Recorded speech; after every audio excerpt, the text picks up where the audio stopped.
सिद्धार्थ जो बोधिसत्व हैं, योगीराज सिद्धार्थ जो है जंगलों में चलने लगे हैं और धीरे धीरे मेरे बंधुओं वो पांडु पहाड़ी पर पहुंच जाते हैं। चलते चलते गौतम जी और राजगृह में आए हैं और सुंदर छाया वृक्षों की मन में वो हर्षाए हैं।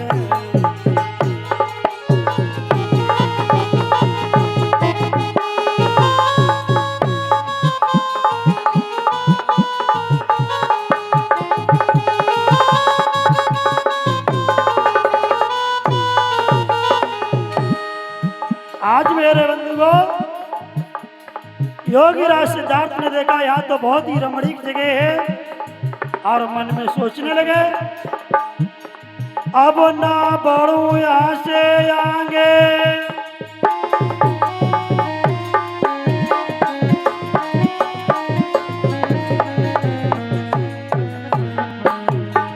ऐसा मन में विचार आया है। अब न बढ़ू यहाँ से आगे, तब मन में विचार आया है और जब भाव बना है रुकने का तब प्रकट ने वहाँ पर रोक दिया।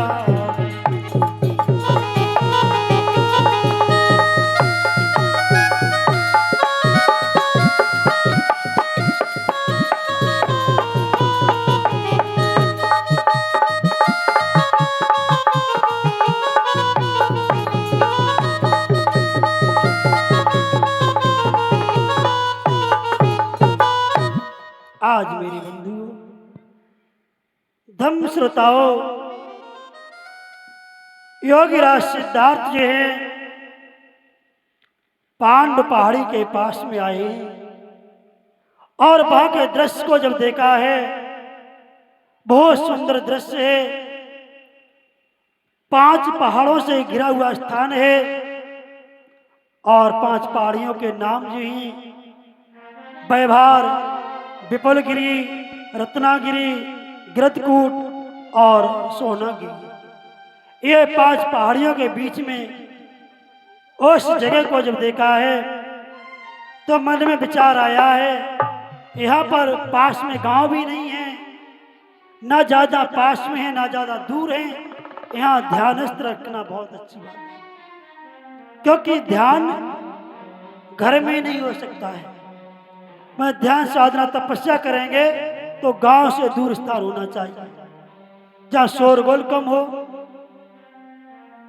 तो आज मेरे बंधुओं बोधिसत्व सिद्धार्थ ने वहां रुकने का मन बनाया है और सोचने लगे अब मैं यहीं पर रुकूंगा। आज मेरे बंधुओं सुंदर स्थान को देख करके, ऊंचे ऊंचे भवनों को देख करके और स्वच्छ आकाश की जो पर्यावरण है उन सबको देख करके उन्होंने वहां पर एक कुटियों का निर्माण किया है। जब एक कुटिया का निर्माण किया है और वहीं पर मेरे बंधुओं बोधिसत्व सिद्धार्थ जो है वो रहने लगे। अब जब रहने लगे हैं, जब उन्हें भूख लगती है तो पास में जो राजगिरी है, जिसे राजगृह बोलते हैं, वहां पर भिक्षा मांगने के लिए जो है चल देते हैं। और जब वो भिक्षा मांगने गांव में जाते हैं, अपने शरीर को जो उनके पास कपड़ा था, पीले वस्त्र थे, उससे ढका है और ढक करके वह आगे चल देते हैं। जैसे ही गांव में प्रवेश किया है तो गांव के लोगों ने जब बोधिसत्व सिद्धार्थ को देखा, क्योंकि इनकी लंबाई जो है 9 फुट है, इनके लक्षण जो हैं मनुष्य से हटके 32 लक्षण है। तो मेरे बंधुओं, लोग इनको देख करके चकित रहने लगे कि मैंने आज तक ऐसा सन्यासी नहीं देखा और मानव से ही हटके। तो एक सेवक ने जब सिद्धार्थ को भिक्षा मांग करके देखा है, उसी समय राजा बिंबिसार का जो सेवक है उसने रूप गुणशील को खूब देखा है और सोचा ये कौन व्यक्ति हो सकता है। उस व्यक्ति ने अपने महाराज बिंबिसार से ये कहा, महाराज हमारे राज्य में कोई साधु सन्यासी आया है और उसका रूप अनोखा है। जब वो चलता है ज्यादा पास का नहीं देखता है, न ज्यादा दूर का देखता है, न दाएं देखता है, न बाएं देखता है, मध्यम गति से चलता है। तो आज मेरे बंधुओं, महाराज बिंबिसार ने कहा, हे सेवक, मेरे राज्य में अगर कोई युवा सन्यासी आया है तो उसका जरूर पता करो। और क्या बोले,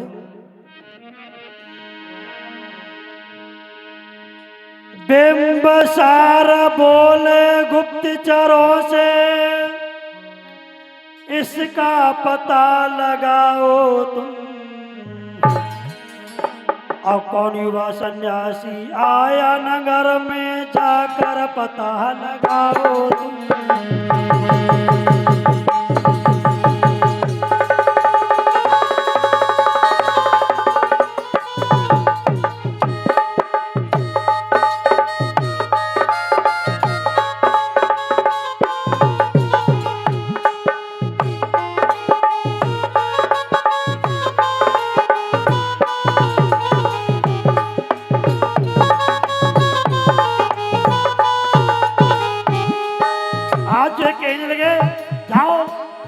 आज मेरे बंधुओं सेवकों ने क्या किया है, ठीक है महाराज आपकी अगर आज्ञा है तो मैं जा रहा हूं और पता लगाने के लिए।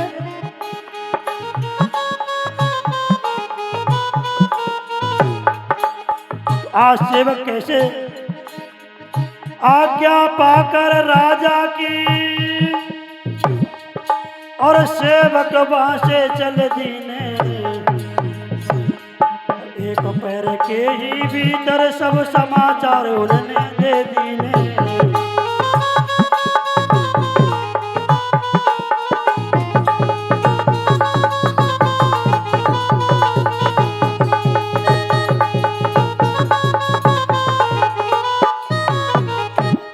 आज जो है मेरे बंधुओं कि मेरे राज्य में अगर कोई युवा सन्यासी आया है, हे सेवक तुम गुप्तचरों के माध्यम से पता लगाओ कि वो कौन है। आज सेवक ने सिर नभा करके कहा, राजन हम गुप्तचरों का यही काम होता है कि जो बाहर से आए हुए लोगों को कैसे पता किया जाए। आज जो है सभी सेवक जो है महाराज का आदेश पा करके और पांडु पहाड़ी की ओर चली जाती है। और जैसे ही पांडु पहाड़ी की ओर गए और उन्होंने बोध सिद्धार्थ को भली भात देखा, परखा, पहचाना और पहचान करके मेरे बंधुओं महाराज बिंबिसार के पास में आए हैं और कहा, हे राजन मैंने जैसा सुना और देखा उसके बाद मन में जांच परख कर जैसा सोचा और विवेक से विचार कर आपके सामने उनका निचोड़ बता रहा हूं। मैं कोई फालतू बात नहीं कर रहा हूं। हे राजन, वह तपस्वी लाखों में एक है। लाखों साधु संत देखे होंगे, लेकिन उन लाखों साधुओं में ये साधु एक है। और हे राजन, वह अपने आंखें झुकाए धीरे धीरे चलता है। जब मैंने उसकी गति को देखा, भिक्षा मांग रहा है जब नगर में, तो अपनी जागरूकता के साथ में गंभीर भाव से चलता है और चलते समय ना दाएं देखता है ना बाएं देखता है, और अपना पूरा शरीर जो है अपने अंगों को चादर से लपेटे हुए है। कोई भी उसका अंग प्रत्यंग खुला नहीं है, केवल सर खुला हुआ है। वे स्वर्ण की आभा से दमकते हैं। उनका जो मुखमंडल है ऐसे दमक रहा हो मानो सूर्य की किरणें दमक रही हो। हे राजन, उसकी आंखें नीली हैं, मानो जलाशय में नील कमल खिले हो अथवा अलसी के फूल खिल रहे हो। आज मेरी बंधुओं, इतनी जब बात महाराज बिंबिसार ने सुनी तो महाराज बिंबिसार को मिलने का भाव बना कि क्यों ना ऐसे तपस्वी को मैं चल करके देखूं। और मेरे बंधुओं, उनके मन में क्या आया है? सुन सेवक की बात कि मन हर साथ खुशी दिलवारी, और वन में जाकर देखूं रे कैसो है तपधारी।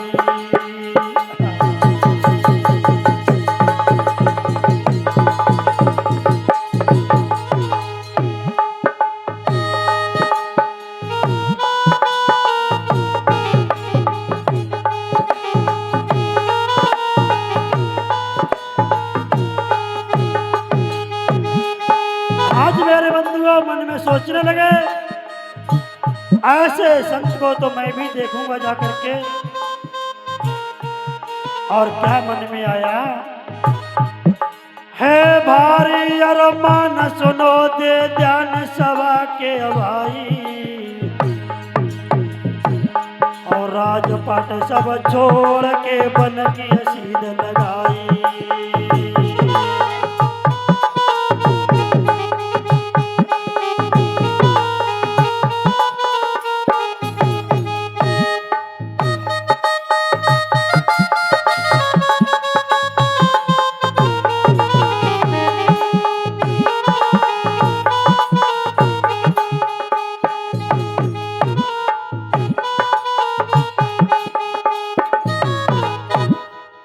आज मेरे बंधुओं, महाराज बिंबिसार मन में सोचने लगे हैं, योगी राज सिद्धार्थ को मिलने की लालसा दिल में उमड़ रही है, और ऐसे तपस्वी को कौन नहीं देखना चाहेगा। साधु संत तो दुनिया में बहुत घूम रहे हैं। आज के परिवेश में कितने साधु संत हैं, लेकिन साधु बनना बहुत सरल है, लेकिन उस पथ पर चलना बहुत कठिन है। आज जो है महाराज बिंबिसार जो है अपने रथ को तैयार किया है, और सभी सेवकों के साथ में आज मगध नरेश जो है कहने लगे, चलो मैं भी चलता हूं। और मेरे बंधुओं, जहां तक रास्ता रथ का था तो रथ पर गए चढ़ करके, और फिर रथ को खड़ा कर दिया है, और महाराज बिंबिसार जो है वो पैदल ही चल दिए। जहां पर बोध सिद्धार्थ जो है एक वृक्ष के नीचे ध्यानस्थ बैठे हुए थे, उनके शांत भाव को देख करके महाराज बिंबिसार के पैरों में जो जूते थे वो भी उतार दिए कि कहीं उनका ध्यान भंग ना हो जाए। जो पैरों के जूतों की खटखट की आवाज है उन्होंने वो भी उतार दी। और मेरे बंधुओं, जो उनका मुकुट था, सोचने लगे मैं ऐसे महान व्यक्ति से मिलने जाता हूं। तो मेरे बंधुओं, उनके पास में जब पहुंचे हैं, एक साइड पर महाराज बिंबिसार बैठ जाते हैं। जब बैठ गए, इसके बाद में जब उनका ध्यानस्थ टूटा और जब उनके नेत्र खुले हैं, तब महाराज बिंबिसार ने कहा, हे तपस्वी, मेरा आपको नमस्कार स्वीकार हो। और हे तपस्वी, बिंबिसार में मगध नरेशु और स्वागत आज करहूं निज देशु। हे तपस्वी, मैं बहुत ही धन्य और पवित्र हूं, सौभाग्य मेरे जो ऐसे महान तपस्वी मेरे राज्य में पदार्पण हुआ है। हे तपस्वी, मैं मगध का राजा बिंबिसार हूं। हे तपधारी, आपने मेरे राज्य में आने का जो स्वागत मुझे दिलाने का अवसर दिया है, मैं बहुत ही प्रसन्न हूं। हे तपस्वी, क्या मैं जानना चाहता हूं आप कौन हैं? बोधसत्व सिद्धार्थ से कुशल से पूछने के बाद में कहा, हे तपस्वी, आप क्या मुझे बता सकते हो आप कहां के रहने वाले हो? महाराज बिंबिसार ने जब पूछा है तो बोधसत्व कहने लगे, हे राजन, तुम मुझे मेरा परिचय पूछ रहे हो तो मेरा परिचय सुनो। मैं कहां का रहने वाला हूं? तो क्या बोले, ओजंग जान पादो राजा हिमतस्य पश्चतो धन वेरेन संपन्नो कोशलेश निकेतनो आदित्या नाम गोतना साक्षा नाम जातिया तम्मा कुल प्रभा जतोमि राजना कामे आभिपत्यम। हे राजन, यहां से सीधा हिमालय की तलहटी में एक देश है, एक जनपद है, उसका नाम जो है, उसका गोत्र आदित्य है। आदित्य नाम जातिया, ये पाली में है। कोई पूछ सकता है मौर्य वंश का गोत्र क्या है? जान लो आज। शाक्य वंश का गोत्र क्या है? कुशवा वंश का गोत्र क्या है? सैनी वंश का गोत्र क्या है? महतो वंश का गोत्र क्या है? देखो ये क्या बता रहे हैं सिद्धार्थ। आदित्य नाम गोतना साक्षा नाम जातिया। हे राजन, मेरा गोत्र आदित्य है और जात शाक्य है। हे राजन, उस कुल से काम भोगों की इच्छा को छोड़ करके मैं परव्राजक हुआ हूं। परव्राजक का मतलब होता है सन्यासी। और यह परव्राजक शब्द जो है आपको विनय पिटक में मिलेगा। जो त्रिपिटक के 3 भाग हैं, शुद्ध पिटक, विनय पिटक और अभिधम्म पिटक। 3 पिटकों को मिलाकर के ये त्रिपिटक बना है। और बुद्ध का पूरा साहित्य जो है वो त्रिपिटक में समाया है।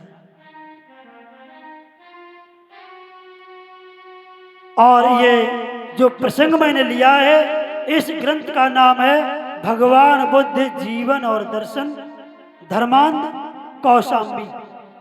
और ये पृष्ठ पेज 60 पर लिखा है।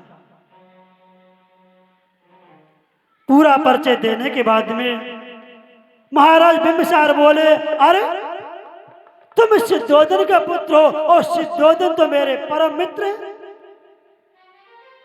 अरे मित्र का पुत्र तो तुम मेरे पुत्र हो। आज मेरी बंधु हो। जब ऐसा रिश्ता निकला तो बिंबिसार ने कहा, हे लाल, तुमने युवा अवस्था में, जवानी में गृह त्याग क्यों किया है? क्या तुम्हारे घर में कोई लड़ाई हो गई है? क्या तुम्हारे पिता ने कुछ कह दिया है? या तुम्हारी पत्नी से कोई आपसी मनमुटाव हुआ हो? और क्या बोले?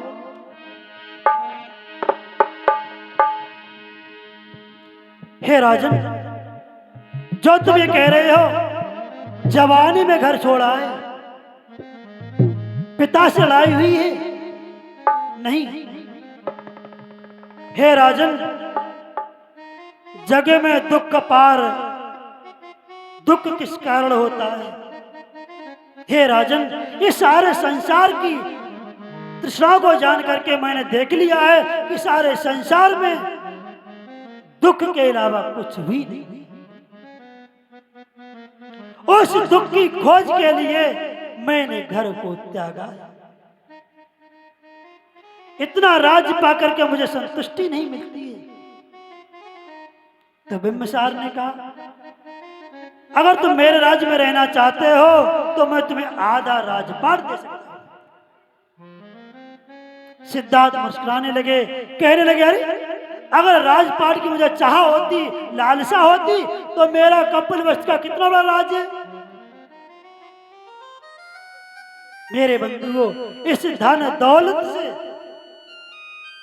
अगर तुम सोचो मेरा नाम हो जाए, जब तक तुम धन दौलत की ममता मोह में रहोगे तब तक नाम नहीं होता है। भगवान बुद्ध का नाम तभी हुआ है जब उन्होंने गृह त्याग करने के बाद में बोधत्व प्राप्त किया है। सम्राट अशोक विश्व विजेता रहे, उनका नाम तभी हुआ है जब उन्होंने कलिंग के युद्ध के बाद में उड़ीसा में तलवार को त्यागा था और धम्म को ग्रहण किया था। बाबा साहब का तभी नाम हुआ है जब उन्होंने बौद्ध धर्म को अपना करके और नागपुर में ये दीक्षा ली थी। राष्ट्रपिता ज्योतिबा फुले का तभी नाम हुआ है जब उन्होंने पूना में पहला विद्यालय खोला और तुम माता बहनों को पढ़ने का अधिकार दिया। राष्ट्रमाता सावित्रीबाई फुले को तभी नाम हुआ है जब उन्होंने तुमको पढ़ाया और तुम्हारे पढ़ाने की खातिर कितने लोगों ने उन पर गोबर कीचड़ फेंका। आज मेरी बंधु राजकुमार सिद्धार्थ बैरागी बन करके और किस प्रकार से वार्तालाप कर रहे हैं, तो आज बिंबिसार से बोले, तुम यह धन का लोभ दे रहे हो, प्रलोभन दे रहे हो।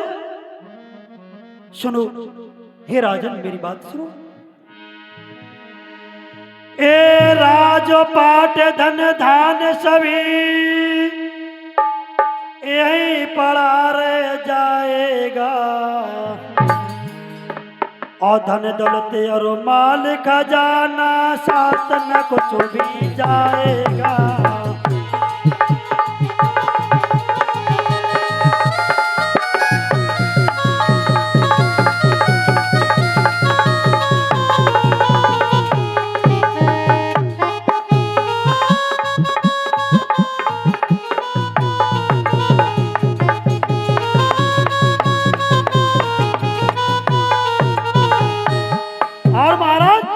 मेरी बात सुनो, आप ये लोभ दे रहे हो। बेटी है दुनिया कमर कसे और मरने की सबकी बारी है, और मर जाता वो बिना के जिसकी जिस दिन जब बारी है।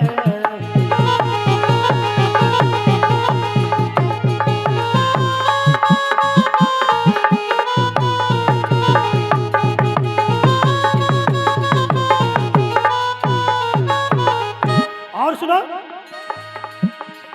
ये बंदे दिलों का जीवन है महाराज, और बंदे दिलों का मरना है। अगर जीवन है तो मरना है, फिर मरने से क्यों डरना है।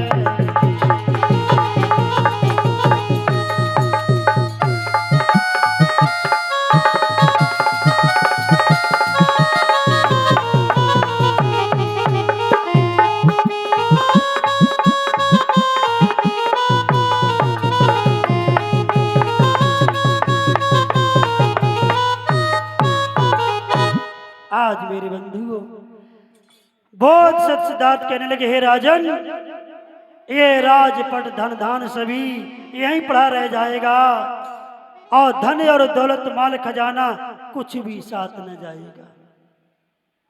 बैठी है दुनिया कमर कसे, और मरने की सबकी बारी है। अब तुम सोच रहे मैं बुढ़ापे पर भक्ति करेंगे, तपस्या करेंगे, और पता लगे तुम्हें बुढ़ापा मिले ही नहीं, फिर कब करोगे? क्या मौत का समय निश्चित है? नहीं है। अब तुम सोच रहे चलो कथा आज नहीं कल सुने, पता नहीं कल और काम बिजी हुई है। तो इसलिए समय को कोई नहीं जान सकता है कब क्या हो जाए। और कहने लगे, हे राजन, यह समय किसी को पता नहीं कब क्या हो जाए।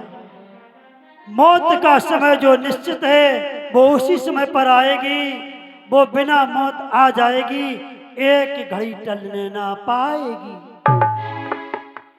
तो इसलिए कार्य करने के लिए सभी शुभ समय होते हैं, अशुभ कुछ भी नहीं है। लोग कहते आज दिन अच्छा नहीं है,